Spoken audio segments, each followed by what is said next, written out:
I do remember that part. I don't remember what time we put in the bulletin, but they're meeting at 1 on Tuesday to go to the Flint River Arts Council.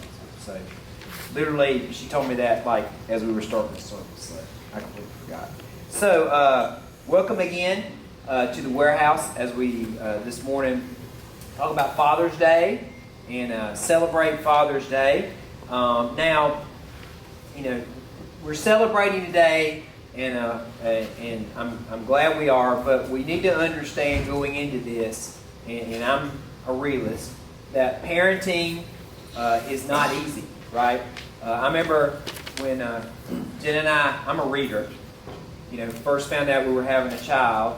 I was scrolling through Amazon on books on like fatherhood, and I came across this book by James Dobson, who's a Christian writer, and just the title scared me. The title was called "Parenting Isn't for Cowards," and so I immediately thought maybe this is not going to be quite as fun and easy as I thought it was going to be. I read about a guy recently. People put all this Facebook stuff up around holidays, and there's this guy who was in Walmart or Target or something with his son. And, especially in Camilla, we're a small town. Like when you're in Walmart shopping with other people, like every time you go to the next aisle, the same person's there. You know how that works. Especially if it's somebody you're not really that fond on or talks too much. I've done some U-turns at Walmart, I'm not going to lie. If I've U-turned in front of you, I'd really like to apologize. But, so anyway, this woman comes across this guy who's got his 3-year-old in the boat. Okay, and who has had meltdowns in the grocery store with children? Okay, everybody.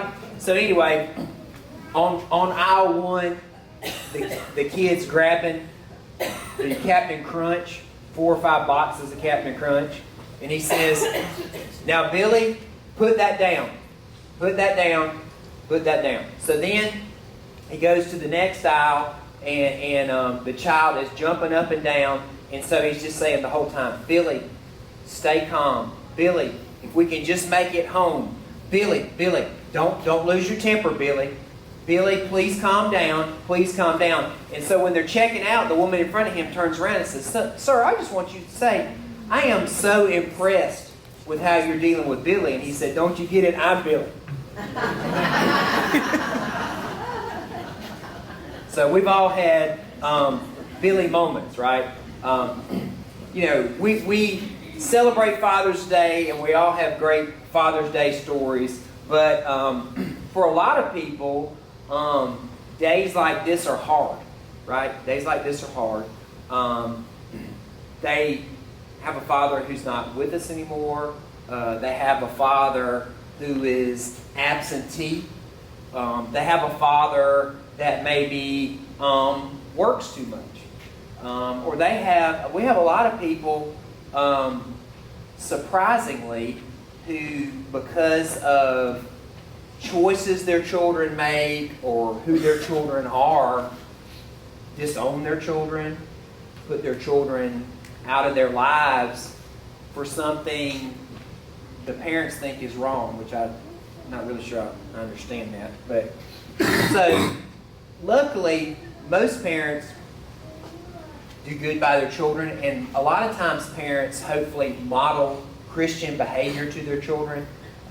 I saw some statistics recently that said that if a child in the family goes to church first, which happens sometimes, right? We've had people that come into our youth group and then the parents show up, or they come to Bible school and then the parents show up. But if a child goes to church first in the family, there is and I'm paraphrasing, like a 3.5% chance the rest of the family will follow. Okay? If the mom comes first, there is a 17% chance that the family will follow. And we see that too in here. But if a father goes first, there is a 93% chance that the family unit will follow. So what that tells me is you can model behavior to your child, and you can do things for your child that will lead them into a longer faith. And also, too, just spending time with your children whether it's in church or out of church, goes a long way. You know, a lot of times as parents, we do things with our children that come off as an epic fail in our mind, right? I'll tell you a little story, and a few people involved with it are in the room, so I'm going to try not to embarrass them. So, many years ago, we went on this Disney cruise. The Jenna and Rick Waters family and the Katie and Tim Williams family. Okay, first thing, on the way to the cruise, mine and Jenna's car exploded. Literally. I'm freaking out. Okay, we're on, if you've ridden to Port Canaveral, there's like literally 1,000 toll booths. Have anybody done this? So every time I slowed down, the car would crank or go down, shake. It was horrible. We barely got there. So I had to get up the morning we got on the ship and drive to the Ford place and pay their little driver to drive me to the cruise terminal, praying to God that when we got off the boat, the car would be fixed. I had no clue because you have no cell service. Okay, so that was a train wreck. I'm freaking out. I'm agitated. We get on the boat. We do, the Disney cruise does the sail away party. All the characters come out. We're rocking the sail away party. We finally get on the boat. Everybody's calmed down and excited. We're hanging out in Katie and Tim's room. The phone rings. Miss Williams, this is the concierge desk. Did you realize you lost your child, Carson? Where's Carson? Not only have we, here's the bad thing, not only have we lost him, here's the worst thing as a parent, we didn't know we had lost him, right? I'm pushing Billy in the buggy and look down and there's no Billy. So we go through the trip, finally everybody's calmed down, parents have calmed down, we get back, I have to take a cab from the cruise terminal to the Ford place, which is a Sunday. So A, is my car fixed? B, did they hide the key where I told them to hide it? The whole shebang. I finally get in the car, pull up at the cruise terminal. Jenna and Katie and them had taken the kids. So I pull up at the thing and I see the kids and Jenna and Katie and Tim getting off the van, with the luggage. And we look down and the name on Max's bag is Linda Jackson. We had gotten Linda Jackson's bag. So Jenna had to take the tram back to the cruise terminal, and the driver of the tram, swear to God, his name was Bong. Jenna had to ride with Bong back to the cruise terminal. So finally, we get the luggage ready. We're loading up the car. We get into the car. Katie and Tim have now locked their keys in the car. So by the time we leave this place, we are all parents, agitated, freaking out. And I will never forget, we got in the car, everybody's like, my God, that was horrible. What else could have gone wrong? And I hear the kids in the back, they're like, man, that's the best trip we've ever been on. Man, when are we going on another Disney cruise, Dad? So my point is, as parents, a lot of times the epic fails for us are really not epic fails. What is important is showing up and being present in our children's lives, right? And doing things that is an example for our children, okay? So, in the vein of fathers, thought about a lot of fathers in the Bible. I'm not really keen on preaching on like Sundays that are special because you're kind of tied into a topic. I can't get up here and talk about, blessed are the poor in spirit on Father's Day, right? So I thought about a lot of fathers in the Bible, and so I read about a father who a lot of people may not have even thought about. And there's a story in the Bible in Mark 5 where, and I have to give a little background, Jesus has gone and he heals this guy of demons and throws all the demons into a bunch of pigs and they jump off the cliff. Okay, now, when we hear that miracle, that's pretty cool. But if you read in the Bible, the people who saw the miracle did not think it was cool. They got really mad. You know why? They're pig farmers. Right? And this guy has, A, done some weird voodoo magic and taken the demon out of this guy, and B, this guy has cost me like 150 shekels of my pigs. So literally the Bible tells us Jesus had to like get out of there. Okay? So he goes across the lake to a town called Capernaum. Now here's how Capernaum works. Here's how most of the towns were for Jesus. Okay? The common people loved him, and the religious people hated him. Okay? You have to set up this story with that. It's kind of like, when you go as a parent to one of these teeny bopper concerts, the kids are going nuts, and the parents are like, my God, just let me live through this moment, right? That's how this was. So it says that Jesus got to Capernaum, and all these people mobbed him. The common people, right? The common people. And so this guy comes up, and his name is Jairus. Jairus. Jairus walks up, and he is, it says, the guy, I don't remember the title now, but basically, he was the dude in charge of the temple. Okay? So he's way up here as a religious and spiritual leader.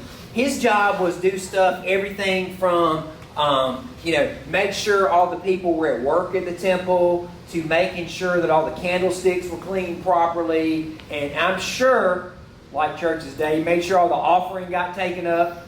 So this was a big, big deal for Jairus and his position. So what happens is, Jairus probably had an experience with Jesus that went something like this. He didn't like him. He didn't have any use for him. He probably got with his friends and said, "Did you hear that Jesus guy came into town again and riled all these people up, talking about being the Messiah, healing people? This guy is completely disrupting what we're doing." Okay, and so when Jairus walks up to this group of people, the first thing they said was probably, "Okay, here's Jairus. He's going to tell Jesus to get out of town, sing, song, and dance." And what happens is, probably to the surprise of everybody, Jairus comes over and literally falls on his knees in front of Jesus. Okay? Here's why. Parents, his child is sick and on her deathbed. Okay? How many times have we seen people who have nothing to do with Jesus until they need him? Right? I say this all the time, and as Christians, guess what? We don't need Jesus when things are going great, do we? Think about your prayer life. When you have a great day at work, everything works with the kids, the first thing you get home, do you say, "Oh, Jesus, thank you so much for everything going great today"? Those are the days you're not worried about Jesus. Let's be frank, I'm the same way. I'm not throwing anybody under the bus. But the times when things go the worst, are the times that we decide as Christians, as parents, that's when we need Jesus. And as a parent, anybody that's ever had a sick child, it's horrible. It's horrible. Sometimes the children don't even understand what's going on. But you think as a parent, everybody here that's a parent, of a time when you had your child who was sick. What do you want to do? You want to say, "You know what? I wish I was sick," right? I would rather me be the one going through this than seeing my child go through this. So when things go bad, especially with our children, sometimes we're willing to do things we wouldn't normally do. I mean, every now and then, I'll have people come into court with me. I had a girl last week who was doing really good in our drug court, and she got picked up for shoplifting. And I brought her up from the jail. I was like, "What in the world?" And she said, "My child was sick and I didn't have money to buy the medicine." So she stole medicine, over-the-counter medicine. So when our children are suffering, we're willing to do things that we wouldn't normally do. So our scripture starting off is in Mark 5, 21 through 24. Ms. Andrew, thank you. When Jesus had again crossed over by boat to the other side of the lake, a large crowd gathered around him while he was by the lake. Then one of the synagogue leaders named Jairus came, and when he saw Jesus, he fell at his feet. He pleaded earnestly with him, "My little daughter is dying. Please come and put your hands on her that she may be healed and live." So Jesus went with him, and a large cloud followed and pressed around him. So Jairus comes, he begs Jesus, and immediately Jesus does what? Let's go. Let's go. So a lot of times we go to Jesus and we feel like Jesus is with us, right? Or sometimes you read something in the Bible and say, "Man, I'm feeling it today." Sometimes you pray. I don't know if you've ever had an experience literally after prayer where you really felt that Jesus was moving you or telling you what to do.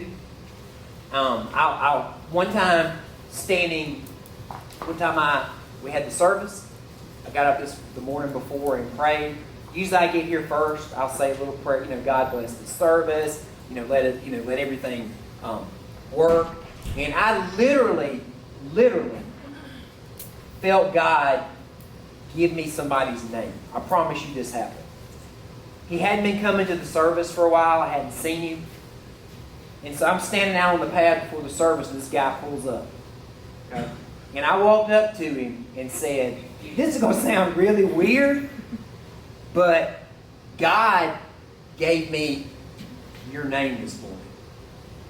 He immediately starts bawling and says, "This morning when I prayed, God said He was going to send somebody to me this morning to help me." Happened. So sometimes we get those feelings. That's what Jairus did, I think. Jairus like, okay, I'm taking this huge chance think about this, in front of all these people. He can't go back. You think he can go back to the temple after this? No, because they're going to say, "Jairus, we all agreed this guy is a fool. You went from being the top guy at the temple to falling down on the ground in front of this carpenter, uneducated, poor guy from Nazareth." In the Bible, they say Jesus is from Nazareth, and one of the disciples says, "Can anything good come from Nazareth?" He cannot go back from this. He cannot go back from this. He has made a choice for his child to give up pretty much everything he had. So, the story tells us, Jairus falls down in front of Jesus.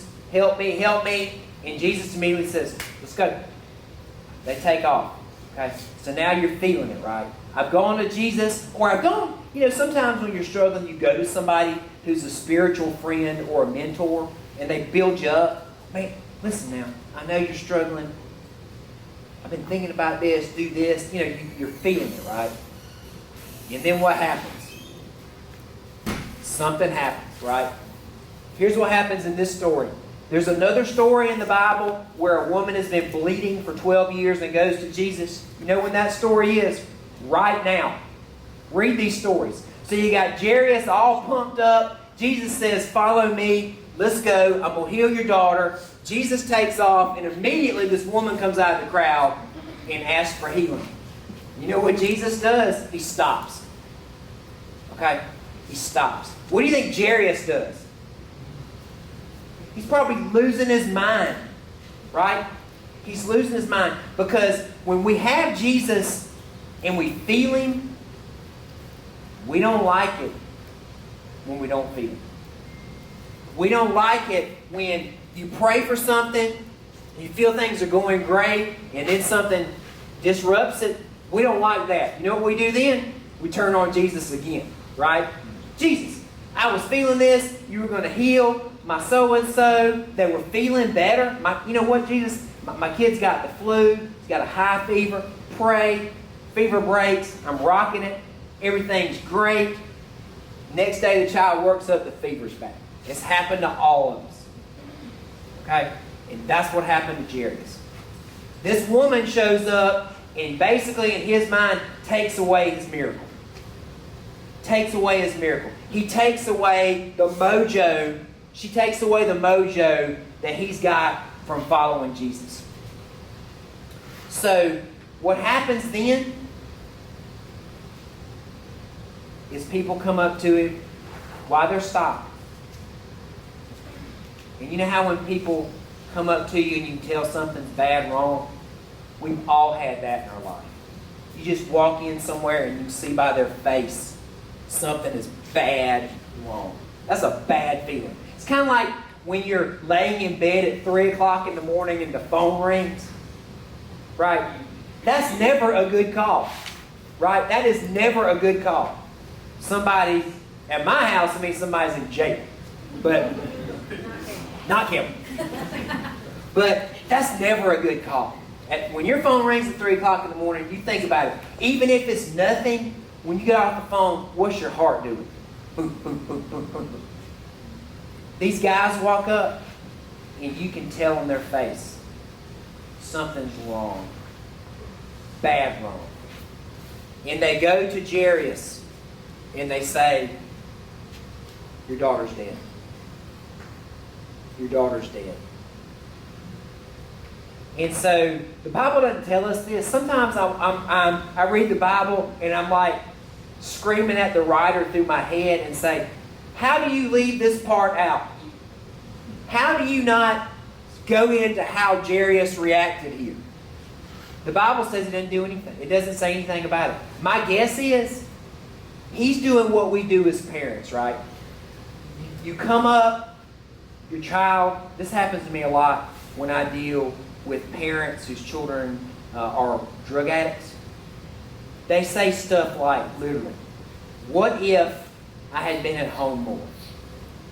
What if the first time I caught them smoking marijuana, I had made them go to rehab?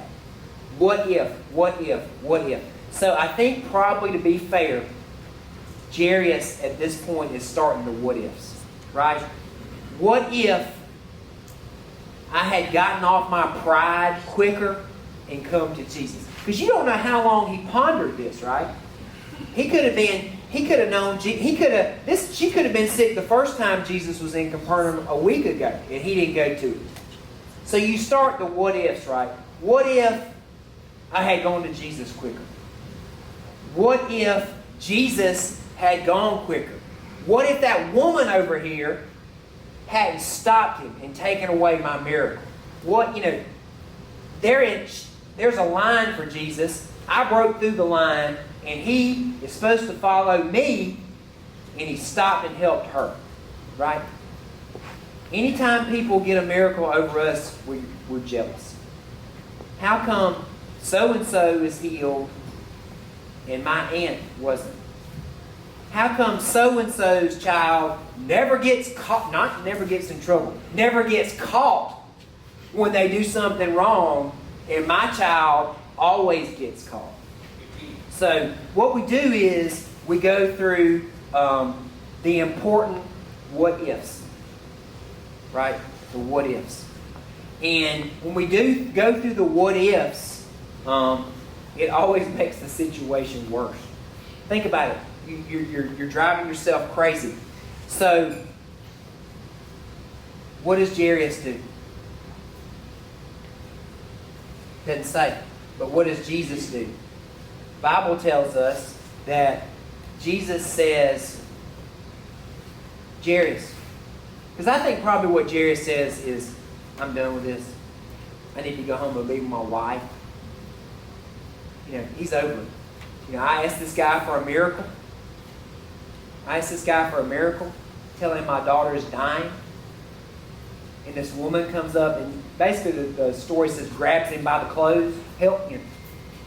I asked for a miracle and he stops and helps this woman.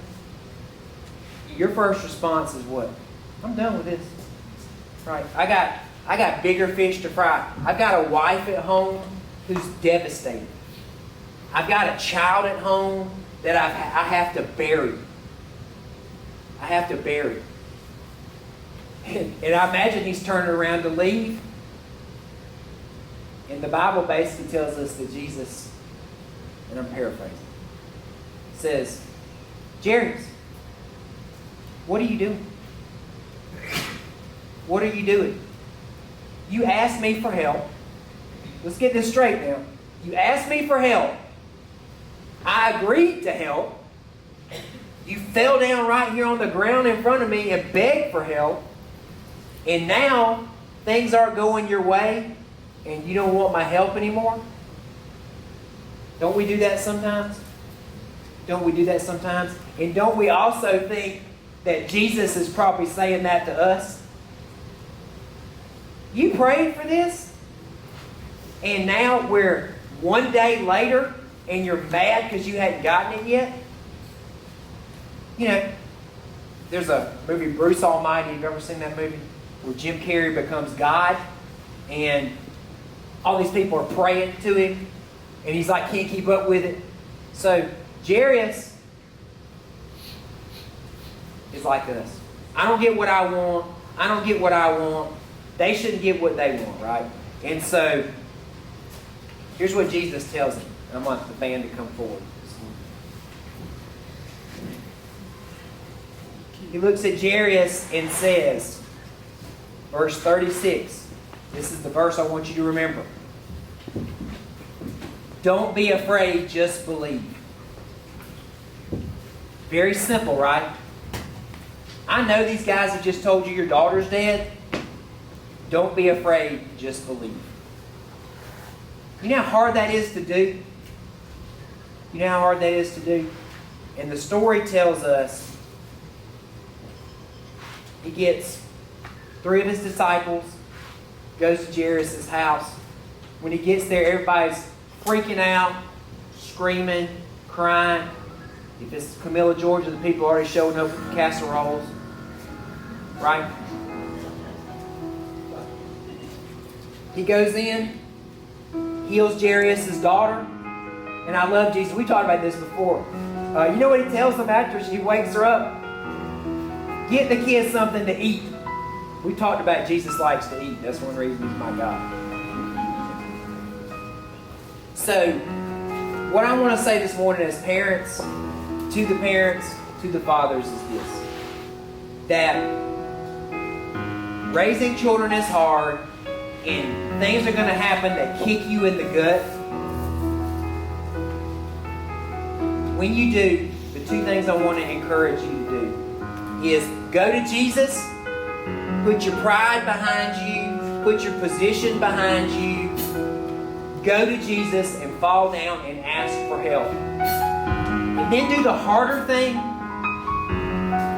Don't fear and believe. That's really the harder thing. It's easy to turn stuff over to Jesus. Don't fear, only believe. Please stand with us as we close this service.